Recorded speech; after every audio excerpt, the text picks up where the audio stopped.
Mo ni nitabo dre lumping na. Dugang rolling oh. Morning Pandria. Mukag na. Kao na yung kuan oh. Dito ni sa dapita.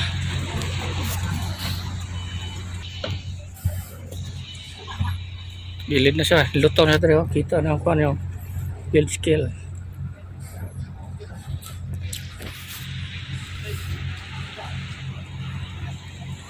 So muna ni. Sa gamitan naman dre ah. Muna ito Andre. Ubo.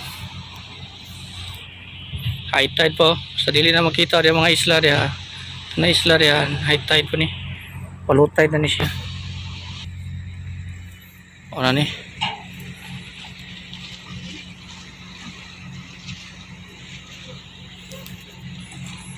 Lutaw na ni siya dre. Anindikit na lang nagkuhan dito. Kato na lang ito sa may rudder. Skig. Dari ay mga lubid nan tulok ko lubid dati na mga lubid lagi mamutol gibalik sana pa yung mga labor pabalik mga windlass so utol naguba straight oh dari lang ang apektado dari wala ano lang oh. Oh.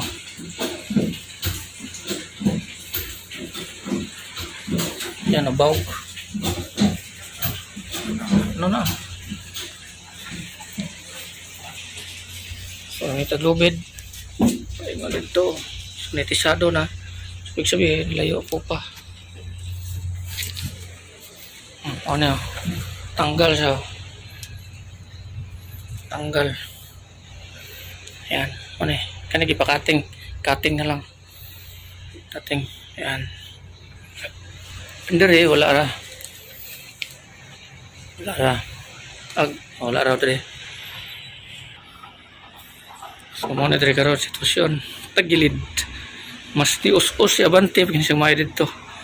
No, kaya itong ganina kita to. Dati dre ko nagtulugan. Life jacket box. Yan, napay mga tanong din sa car. Muna dre.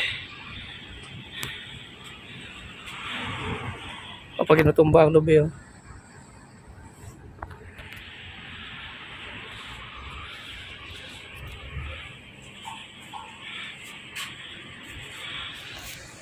Si third engineer onwards.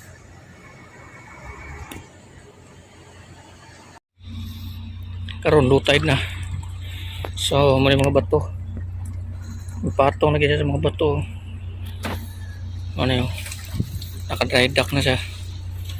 Dari so yupi-yupi na oh. Ayan ko ano. Ano na itabo. Ang kakuha. Patong na sa bato. Di alawang pang una diha oh. Pero karon pag low tide dala na. Patong na. So, safety na niya. So, pag high tide na po na niyon niya, lutaw-lutaw na po ni. So, dagko kay mga bato, sa riprap niya sa kusway. Di ako ito pang kusway. Mau ni dre. So, pagkabungkag sa mga bato, bungkag kay riprap, naog dito mga bato. Patong na. Dry dock na. Kakaro sa mga bato. Ito mga trigo. Ayan, may tabo.